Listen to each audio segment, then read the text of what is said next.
Mr. President, Mr. Chairman, fellow guests, 46 starters, the 56 starters, the 76 leavers, the Norway branch, both of you, the smokers from behind the shed of 1961,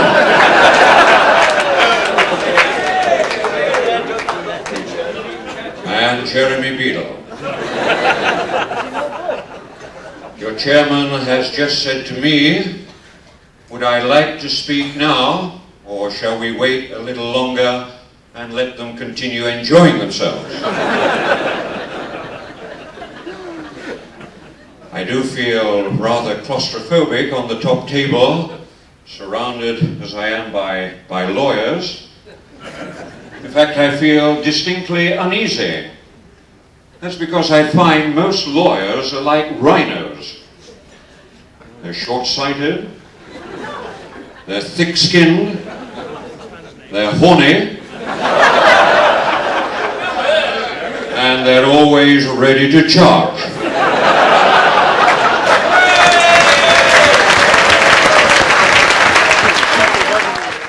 Did you see the news flash on TV earlier this evening?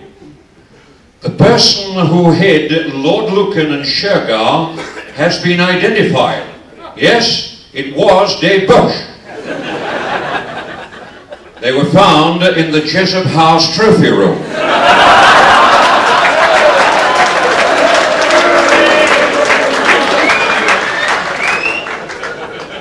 Wasn't all that long ago, Dave's mother said, "Get up, you're going to be late, David."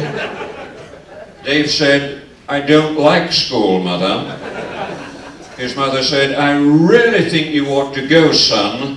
You are the deputy head." Well, Dave and I served under 3 headmasters, Harry Taylor, Alan Connolly, who is with us this evening, and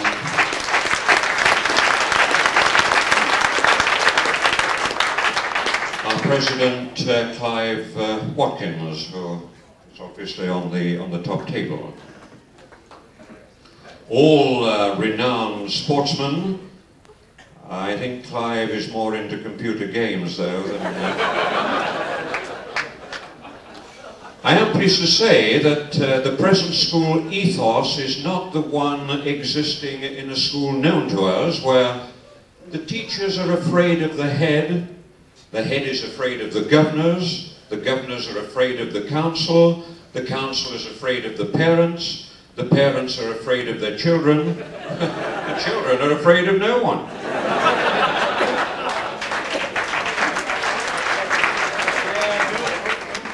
Seriously, the school is in excellent hands, and a recent inspection by Ofsted confirmed that King James School is a good school, with many strong features supporting good progress and good levels of attainment.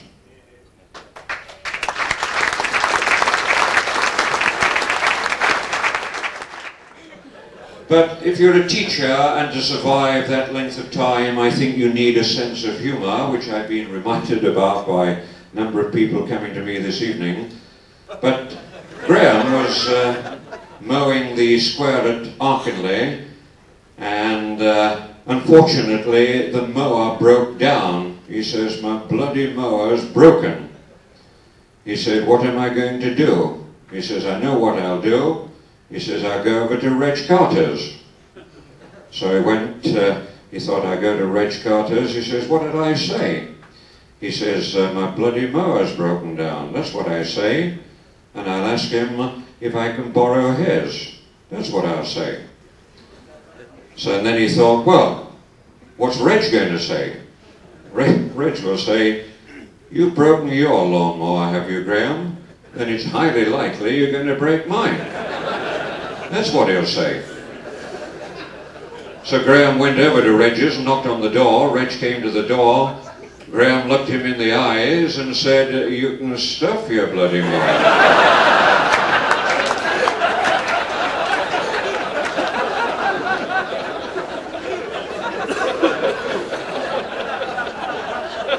There have been many changes at King James's, ladies and gentlemen. The house system still remains. In Fenny, there are people out there who will know that there is no person allowed to say there's nothing wrong with defeat. The only person allowed to say that is Nelson Mandela's chiropodist.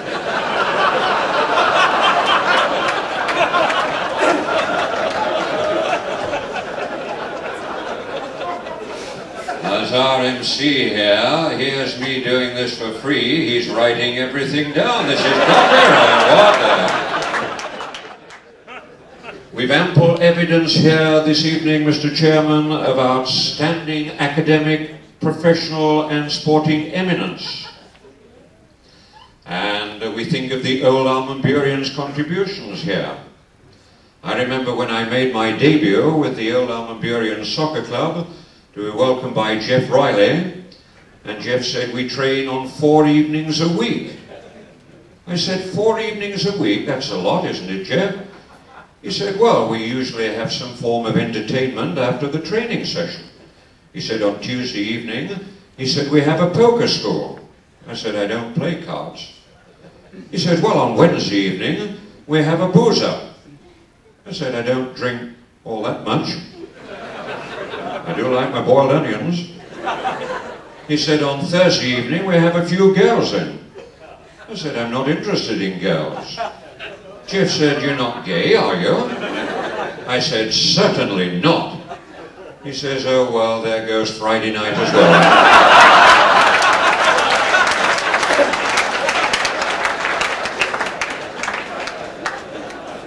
The Old Almondburians Society, ladies and gentlemen, is currently 792 in strength.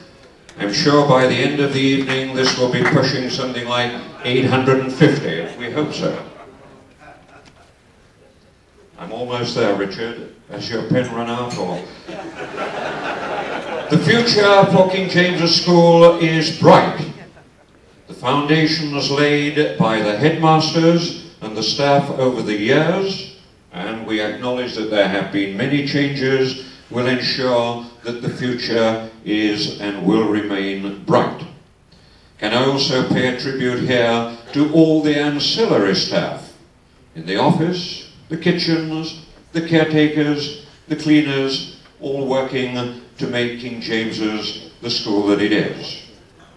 The school continues to provide the education Sir Harold Hemsworth expressed at the 1958 dinner. And I quote, when we talk about education, we mean more than technical training.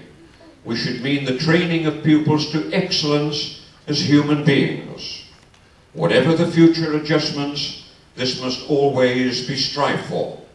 Wait for this, Dave. Nitima in excelsis.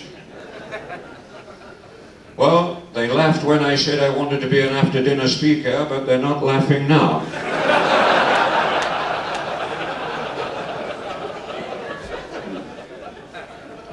When we sing the school song, ladies and gentlemen, I want you to think through the words very carefully, because I feel that the words capture our gratitude to King James's School and all that it means to me, and I'm sure it means to you. I'm greatly honoured, Mr. Chairman, to be asked to propose the toast to the school. I would ask you, ladies and gentlemen, to be upstanding and join with me in the toast to the school. Floriat Schola Almondburiensis.